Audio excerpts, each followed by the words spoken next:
avant de prévenir les autorités de Gordes, je préférais vous en parler de vive voix. Et il vous en parut si important que vous avez voulu nous en réserver la primeur. On ne peut rien vous cacher. Mais de quoi parlez-vous? Une lettre. Une lettre qui vient des mois après les faits? Vous ne trouvez pas ça curieux, vous? Oh, vous savez, dans mon métier, rien ne me surprend. Mais une écriture, ça se maquille. Il y a des gens très doués pour ça. Oh, il y a aussi des gens très doués pour expertiser le vrai du faux. Oh, nous n'allons pas disserter pendant des heures.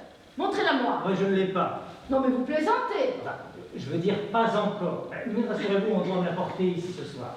De plus en plus mystérieux. Parlez-moi de la nuit de la disparition de votre gendre.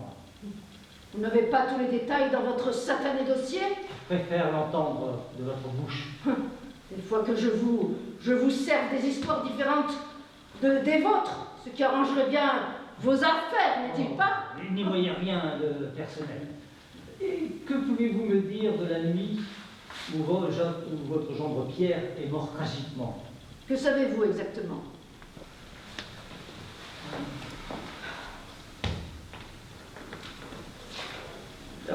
Le 9 novembre 1952, à 19h15, inquiète de ne pas voir votre gendre Pierre à table, vous êtes monté dans sa chambre et vous l'avez retrouvé pendu. Mais pourquoi me posez-vous toutes ces questions si vous connaissez les tenants et les aboutissants? Où se trouvaient les autres personnes vivant au moulin à ce moment-là? Fort bien. Prudence était en congé, Et Marthe et Violette, dans leurs chambres respectives. elles n'étaient pas à table avec vous. Non, voyez-vous, ce soir-là, elles ne désiraient pas dîner. Toutes les deux le même soir. Mais il n'y a rien d'anormal. Elles s'étaient disputées, et comme à leur habitude dans ces cas-là, elles font monter un plateau. Les disputes sont monnaie courante chez les Creuse. Et Charlotte, votre petite fille, Dieu merci, elle se trouvait au pensionnat de la colline. mais je croyais qu'elle rentrait tous les week-ends. Pas celui-là. Et pourquoi? Tout simplement parce qu'elle préparait les galas de fête de fin d'année. Et heureusement qu'elle était absente. Ainsi, vous étiez seul à table. Cela vous a inquiété? Absolument. Ce soir-là, nous mangions des moules à la poulette. C'était le plat préféré de Pierre. Inquiète de ne pas le voir venir à table, je suis montée et je l'ai découvert pendu. Une chaise était à terre, renversée. Je suis allée prévenir les filles. Excusez-moi de vous contredire, mère, mais ce n'est pas tout à fait exact. Tiens. Lorsque notre mère a découvert le corps, elle a crié. Je suis allée dans la chambre de Claire. Marthe s'y trouvait déjà. Voyez-vous, Damien, à la vue du cadavre, Violette était toute retournée. Elle a piqué une crise de nerfs. Je vous confirme que je suis bel et bien la seule à avoir découvert le corps ce soir-là. Oh, vous avouerez que rien n'est clair. Il n'empêche que le suicide de votre gendre est plus que suspect. La teneur même de la lettre laissait supposer au contraire qu'il était heureux de vivre. Une lettre qui, comme par magie, sort du chapeau d'un illusionniste. Nullement.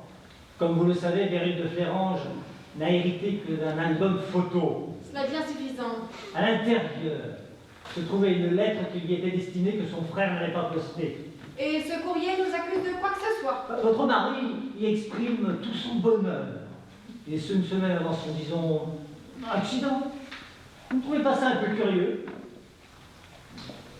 Mère, ne pensez-vous pas que ce serait l'affaire de la gendarmerie plutôt que celle d'un détective privé? Ah non. J'ai pas envie de passer des heures au poste, moi. Hein. Autant conclure tout de suite. Et prouver que nous ne sommes pas responsables. Pierre s'est suicidé. À toi, c'est... Alors, monsieur Damien, vous ne pensez pas qu'il serait enfin temps de voir cette fameuse lettre? Votre curiosité va être vite satisfaite. Justement, on devrait me l'avoir apportée. J'ai la lumière sera faite sur cette affaire. Sortant de certaines bouches, la vérité elle-même a une mauvaise odeur. Silence!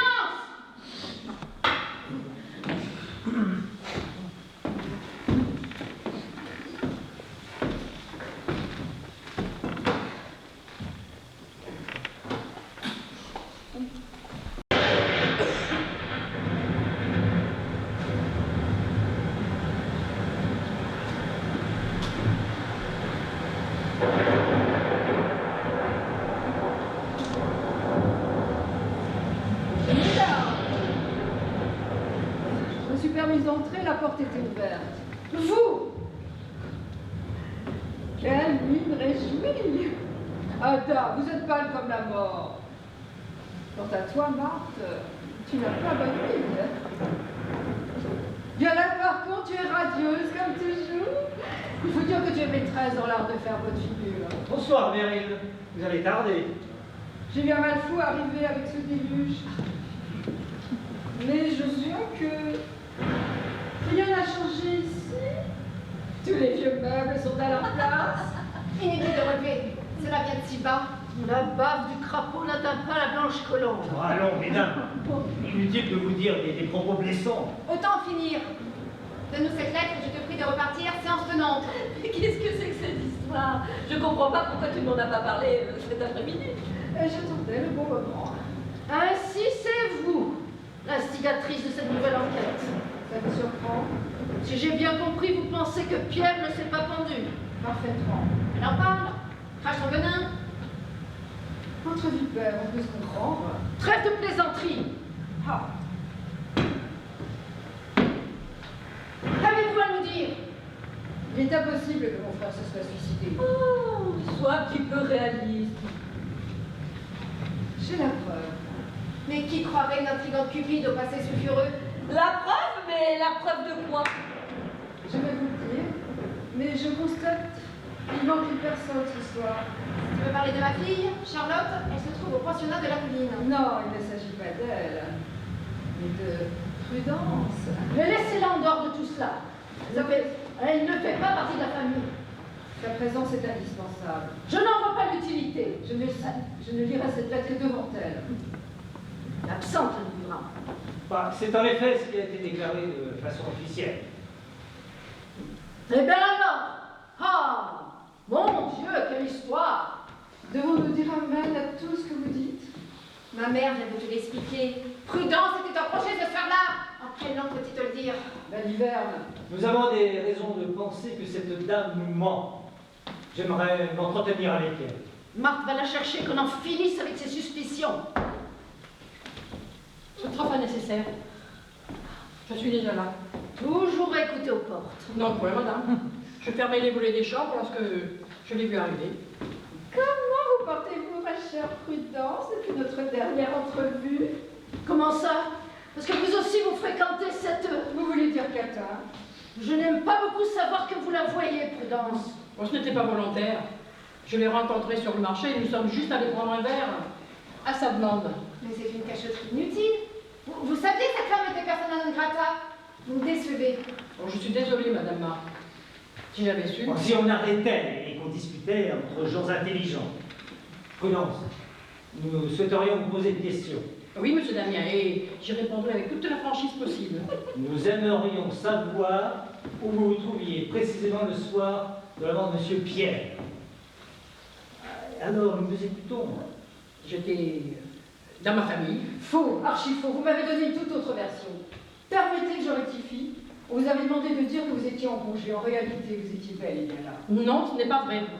Il a fallu attendre le 3e verre de Porto, et là, croyez-moi, ma petite Prudence, vous avez lâché le morceau. Quand on ne supporte pas l'alcool, on s'abstient. J'ai dû vous parler d'un autre jour.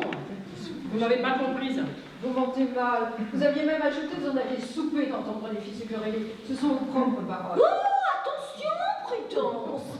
Si vous ne dites pas toute la vérité, cela pourrait se retourner contre vous. J'ai beau réfléchir, je ne me souviens pas vous avoir dit ça. Marthe et Violette se disputaient à cause de quoi, Prudence? Devrais-je dire, à cause de qui? Vous savez, les murs sont très épais, je n'ai pas entendu toute la conversation. Oh, n'étiez pas là. Vous venez de vous trahir, Prudence. Vous avez fait une fausse déclaration. C'est grave, vous pouvez aller en prison pour ça. C'est vrai, monsieur Damien? Vous pourriez être accusé de complicité. Mais ça suffit!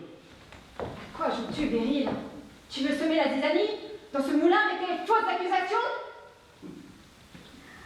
Vous permettez.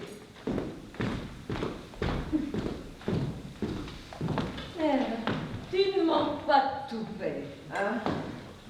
Mais ne vous gênez pas, faites comme chez vous. Oui. Je vais en avoir besoin. Surtout pour faire quelques révélations croustillantes. Que veux-tu encore ajouter? Oh, Marthe, Marthe, Marthe.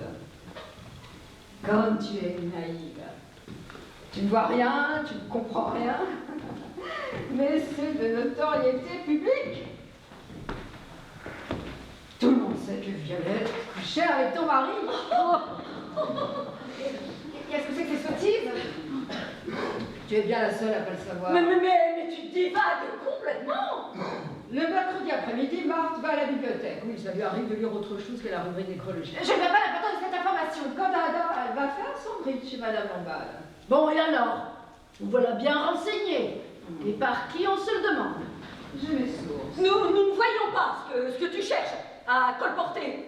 Pierre quittait son travail pour revenir au moulin durant vos absences, mesdames, pour retrouver Violette. Oui, croyez-moi, la lettre ne sert pas qu'à loger les étrangers. Vous étiez bien au courant de ces phrases, que Prudence? Je ne sais rien. Rien du tout, je n'ai rien vu. Les draps parfumés à la violette s'en rappellent encore. Ne faites pas l'innocente, Prudence, puisque c'est bien vous qui cachez leur forfaiture. Ainsi, vous étiez informée? Et moi qui vous ai toujours défendu? Comprenez-moi, je ne voulais pas vous faire de peine. Vous allez me payer. Vous n'allez plus rester longtemps ici. Vous pourrez la nous croiser pour faire votre travail. Voulez-vous bien vous taire? Faut-il vous rappeler qui commande ici? Il est hors de question que Prudence quitte le moulin. Si je dois m'en séparer un jour, la décision m'appartiendra. Merci, Madame Ada. Je peux regagner ma chambre? Non, restez, je vous en prie. J'ai besoin de tout le témoignage. Mais oui, restez, Prudence. Plus on est fou, plus on s'amuse. Enfin, Beryl, pourquoi ne veux-tu pas accepter que ton frère se soit suicidé? Il ne pouvait décemment le faire, Pourquoi? parce que c'était inconcevable. Pierre était amoureux. Bien trop amoureux pour envisager de disparaître. Amoureux. Et de qui, mon Dieu? D'une autre femme.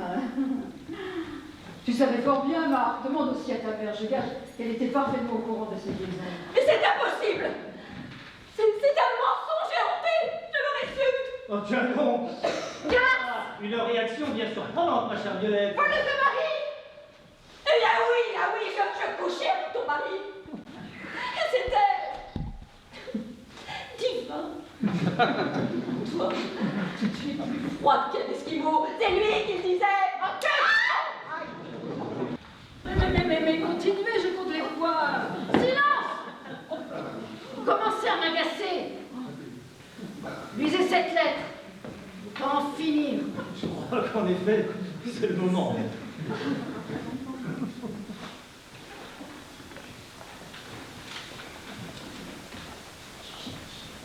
Ma chère sœur, comme tu le sais déjà, mon mariage avec Marthe bat de l'aile. Je dois te faire un aveu. J'ai rencontré une femme formidable au cours d'un voyage. Elle se prénomme Marie, elle est institutrice. J'ai demandé le divorce, mais Marthe refuse catégoriquement. Ma vie au moulin est devenue un enfer entre une femme d'une froideur extrême et une belle-mère aussi despote que Napoléon. Il n'y a que les quelques heures passées avec Violette qui m'apportent un peu de plaisir, mais tout cela reste superficiel. Donne-moi ça.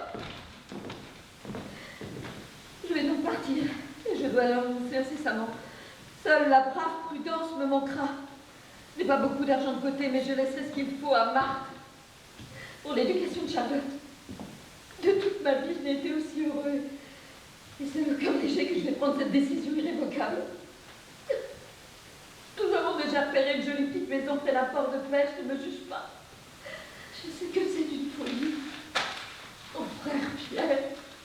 Mais quelle sinistre farce!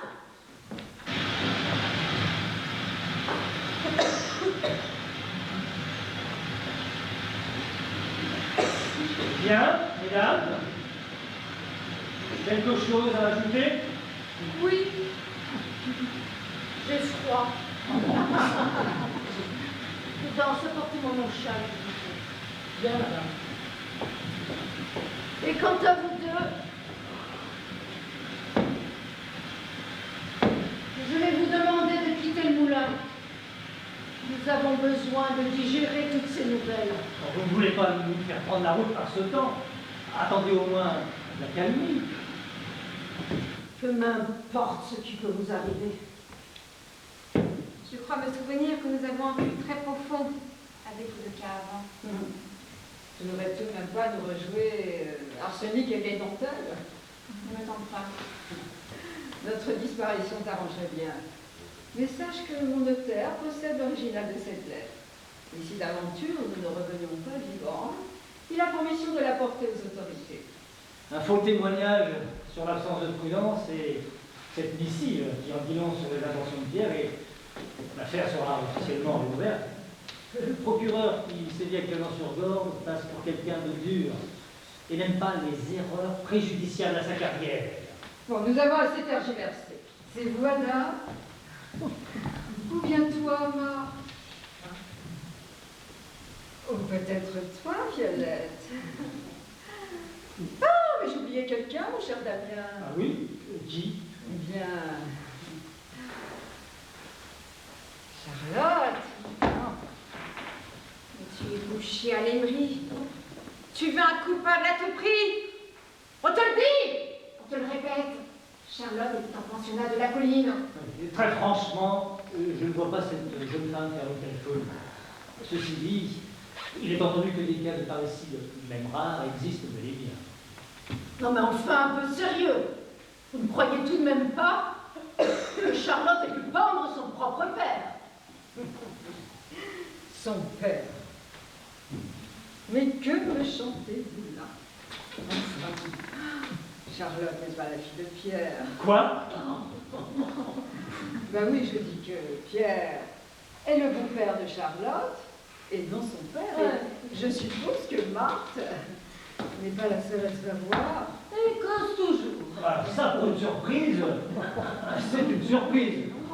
J'aurais apprécié que vous me le disiez dès le départ. Chaque élément est à prendre en considération et celui-ci est important. Je voulais apporter cette information moi-même. Vous appelez ça une information? Mais c'est un élément capital. Et tu as une imagination de romancière, Beryl. Et du reste, si j'étais toi, je quitterais la prostitution pour écrire des romans à l'eau de rose, de préférence. Vous pouvez toujours la ramener. Mais Pierre avait subi une opération. C'était avant son mariage avec Marthe. Il ne pouvait plus avoir d'enfant. Et quand bien même, qu'est-ce que ça change? Malgré tout, c'est Pierre qui l'a élevé. Oh, en voilà un inédit. Oh, il est vrai que plus rien ne peut vous surprendre à cette minute. Et il est vrai qu'en y regardant de plus près, elle n'a rien de Pierre. Ni son physique, ni son caractère. Et peut-on savoir, Sainte Marthe, quel est le véritable père de cette petite peste? Toi, tu ferais mieux de la boucler. Coucher avec mon mari, son propre beau-frère. Quoi qu'il en soit, je ne suis pas une meurtrière, moi. Oh, mais peut-être que Pierre ne s'est pas pendu tout seul. Et quel serait mon motif? La jalousie. Lorsque vous avez appris son départ avec une autre femme, vous vous êtes disputés. C'est cette conversation que Prudence a entendue. La petite était au courant. Oui, le secret avait été bien gardé, mais lors d'une dispute, Charlotte a entendu qu'elle n'était pas sa fille. Ah, il serait bien temps de nous dire la vérité. J'ai le sentiment que vous en savez bien plus, ma chère Prudence. Je n'ai pas envie de faire mon travail. Oh, ne vous en souciez pas, Prudence. Je suis amie de longue date avec Madame de Fresnel. Une place aussi attend. Et vous ne travaillerez pas le week-end. Merci beaucoup. Vous êtes un ange. Une démone. Ouais, une cachetière pour le moins. Ah, Prudence, détendez-vous, nous vous écoutons. N'oubliez pas, j'ai le bras long. Je préfère garder le silence. Je ne suis pas née de la dernière pluie. Donc vous avez peur de quoi?